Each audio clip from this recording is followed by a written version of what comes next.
anybody doesn't know. So I was asked to talk about this, and this is some data. Some of this has come up in asking and talking about who do you operate on, how do you decide where you go. And so I started to put this together.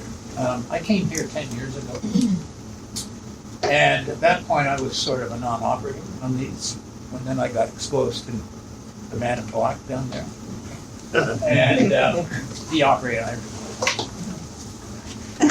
If they hurt. Yeah. And, so I began to figure this out, and since I didn't operate anymore, I got about the time to sit around and think about things. And so I started to come up with this. I think CurvaFix, because a lot of this research and time spent on it, they helped me, and they paid the institution some money for my time to go into a resident research thing. So there are things, and this is also part of a talk they have that's around, which has seen the credits of any of you are interested in using it, and this is part of that talk. The other thing is just on the side is that coming to this course is the completion of the circle. In 1988, the Canadian Development Fund came to me and said, would you be willing to review this proposal for this flexible device to fix pelvic ring injuries? And so that was Bob Meek. He had come up with this idea back in the early 80s and started to work on it. And he had gone to the Canadian Development Fund for funding as a beginning project and that sort of thing. So I looked at this and sort of scratched my head, and at that time there were some other flexible nails. But at the end of it all, it looked really good at some of these things. And I said, yes, you should function. And to walk in here and see that lab, from my point of view, completes my circle. I didn't waste time, my time, nor the Canadian government's time, but they were a success. We have plans for you to continue to make some circles, so okay. Please don't jump off the loop yet. You're not complete. Okay. You may feel that way, but you're not. Okay. The labor is not done. Okay. So basically, you've seen the problem. Samir presented to you, all talked about it. The older person, the active person, falls, breaks their hip, or has a pelvic fracture like that. And what's the question? What do we do?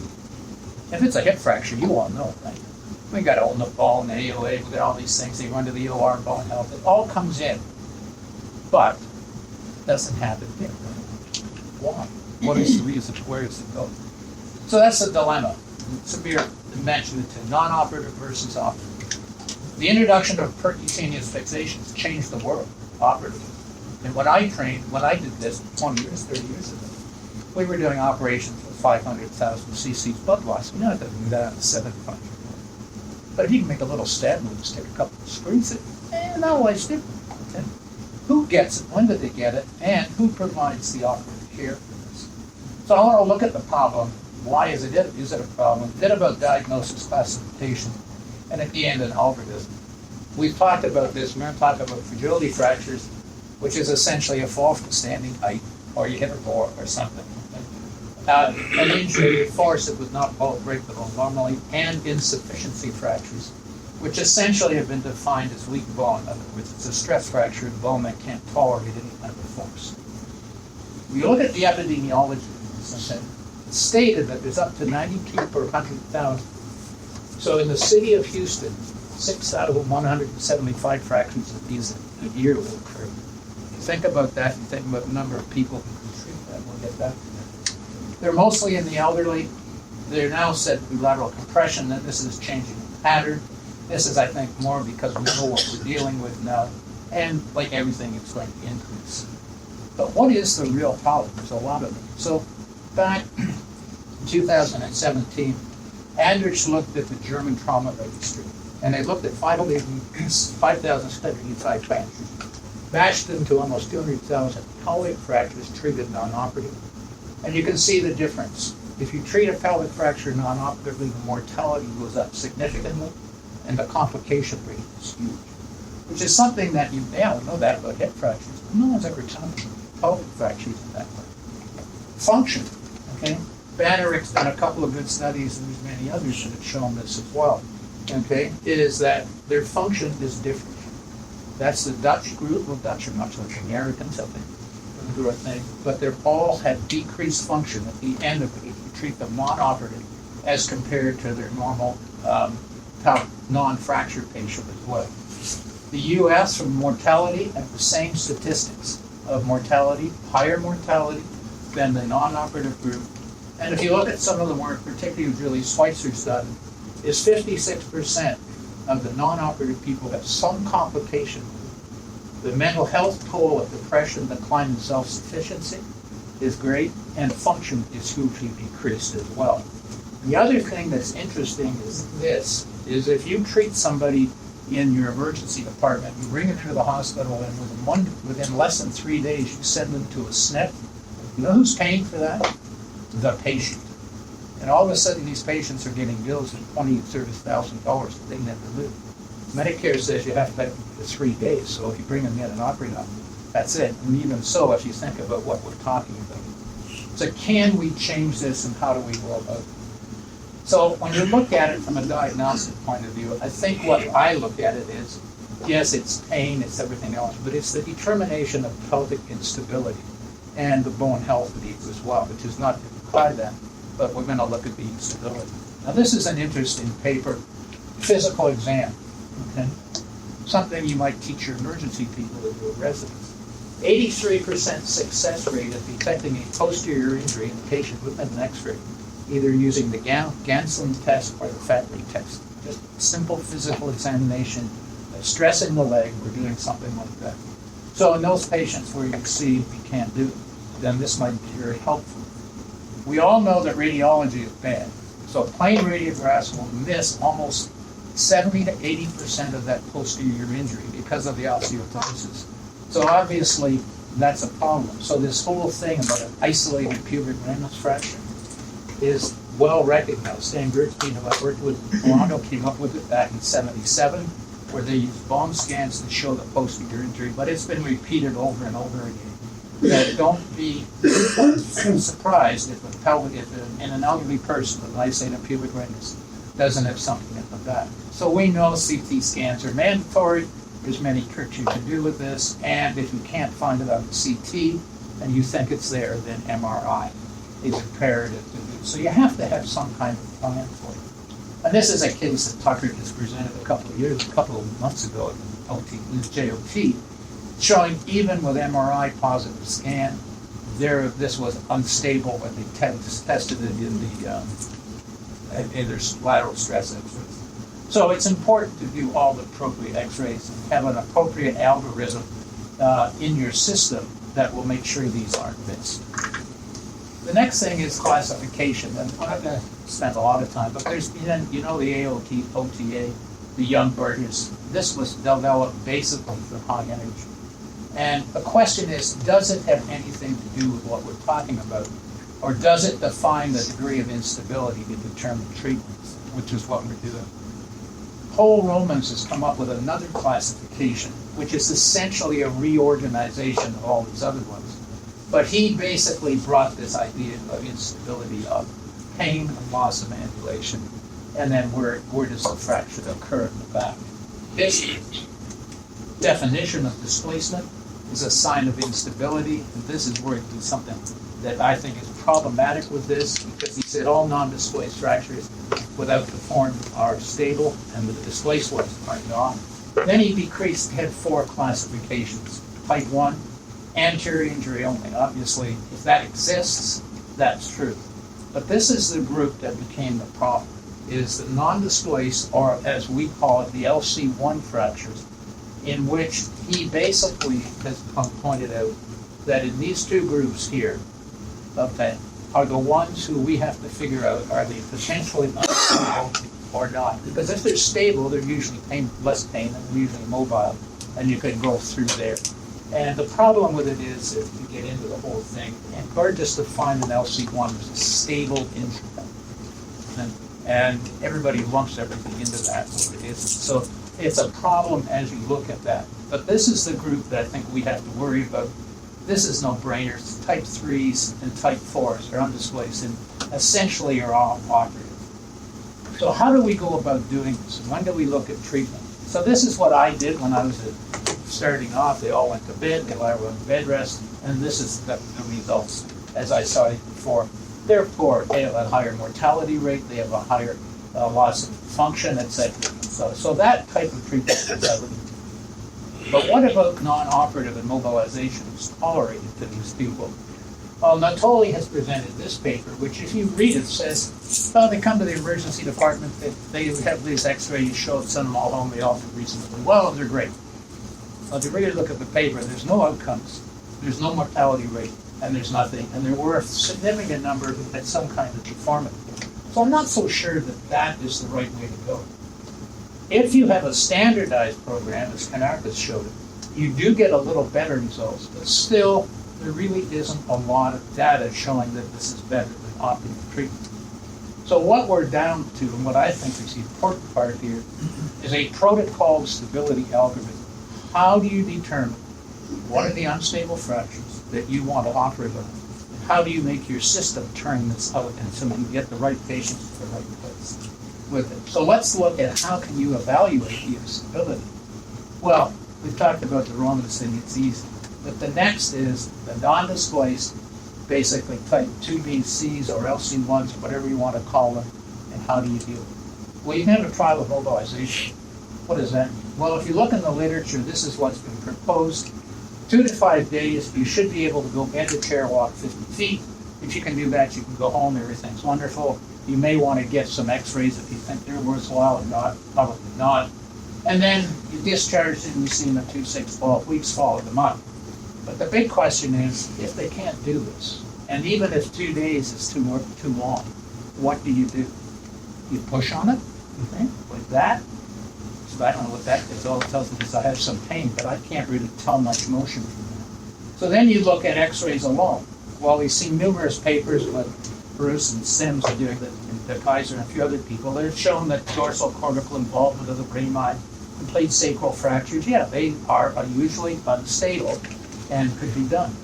If you look at the anterior injury, again, we look at the McCartney ones, the parasymphyseal, give you greater anterior displacement, complete anterior ring, injuries and comminution, and a recent study that's completed by one of our residents in 150 EUAs confirmed all of this data that they were positive to that. This is an interesting thing which may have some benefit, is the Beckman system, which is a consensus of 5 or 6 different pelvic surgeons, somebody may have been in this, that they put together, and they came up with this scoring system, looking at the CT scans, and basically, this was what they found. Total scores between 5 and 14, 5 to 6 stable, 10 to 14 unstable, 7 to 9 indeterminate. Now, taking the same paper to the same group of people who have positive EUAs that they collected with Adina Bean, and you go back, and this isn't complete left, but if you then start to use that to score them, it appears that anybody who has a score of 7 or less has a negative EUA, and anybody over an 8 is positive, not a positive EUA. So maybe this is to find it a little better, that just with that scoring system, we can determine the outcomes. There are other tests. This is the Utah system by Kaiser, where they push on all these people in the emergency department. They claim it doesn't hurt them. That. So my son thought it doesn't hurt them, and they can produce it. They've come up with a similar thing that they can do this. These were done mostly in high energy places. Patients, it's correlated to the Beckman one as well. There's a lot of decubitus stress x-ray, which they popularized in Denver, same sort of thing. These are all tests that you can do to determine, is that patient unstable or is it not? And I thank Dr. Rudd for this picture. You got is Dr. Rudd pushing on it. And this is the It's better than me in the blue square. But this is the other way of doing it, assuming that if they have too much pain or they can't mobilize, you take them and do an EUA, and this just demonstrates the amount of displacement you're getting. So this leads to the whole idea of what is the LC1, and Claude Sachi's come up with this redefinition of it. LC1A is stable and LC1B is unstable, etc., and we start looking at it. But the key here is the treatment algorithm, I think. And to me, this is what you people are all sitting here and asking a question is, how do we figure out who we fix? And so you go through all of this, and we've talked about this. You get your x-rays, pelvic scan. You can classify your fracture by however you want, but realize that there are groups that are obviously operative, that skip forward, and then we get this group, which we don't know. And so from my point of view, you have to come up with either the mobilization trial. I think it should be done much faster than 2 days. Stress x-ray scores for EUA, however you want to do it, and however you want to look at it. And then how can you translate this into the community so that the right patient is in the right place? And then all these patients need bone health assessment, and it is shown that if they go on anti-osteoporotic anabolic drugs, you will improve their healing over a period of time. So where are we now? Is there any data that proves what I'm trying to say? Well, there's not much. This is a systematic review. And basically, operator intervention improved pain. There were minimal complications. Interestingly enough, the only failures in this group were what were called non-augmented single SI joint screws. So the anterior fixation is important. And there was no real way of drawing any conclusion whether operative was better than non-operative. This is another large series, and looking at it, the only real difference they came up with in this study at a year, now some of them had good pain relief immediately, but at a year was mortality. So the more people survived through operative than did, but mobility wasn't changed over a year. This is a recent paper that just came out looking at patient preferences. This is post-op, which is difficult to do with this kind of discrete choice experiment. They've already operated on somebody, and you ask them if they want to have their operation. Yes, why?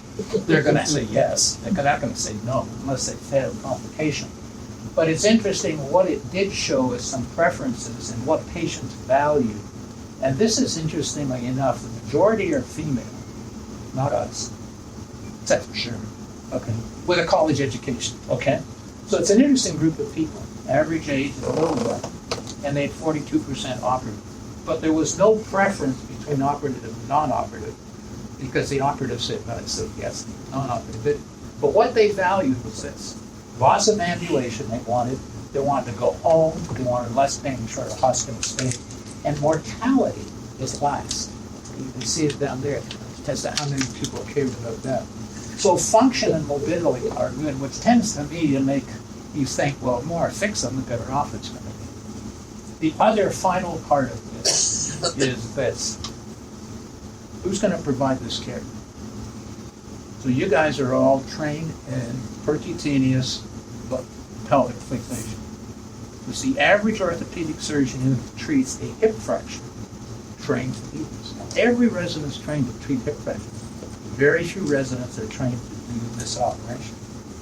If you look at it, and this is Houston, if you go back to it here, and you redo the figures, there's, like I said, this is 5,142 a year. The 50% are type 2. Take these down to here, 25% will be fixation. We only have essentially 3, maybe 4 potential sites. That leaves 257 patients that are going to need to be treated for these different things. Who's going to do this? You know, that'll keep Dr. Rout busy every day. I'll do them all. I'm happy to do them all. Okay. They just need to be put to sleep. Yeah, and it's, you know, it's something when I've shown this slide, someone said to me, you know what you should do is establish a fragility fracture pelvic center. You just have to call something. But it's interesting to think in your community, who's going to do this? And what's the thing? How are you going to translate all of this? Is this technique here? You know, is that something the average surgeon who doesn't do percutaneous fixation going to do? So when you start saying this, who is going to do this? How do we figure out who you should be sent to be treated? Because if you open the doors, we'll send everything, and we don't want it. So it's something to think about. So in summary, I think it's an emerging problem. I think there's a significant number that need effective treatment, and that effective treatment's operative. We have to figure out how to best deliver that care to people, and there's some data here that helps you if you're going to try to convince administrations of why you want to do it. So thank you very much. When I first moved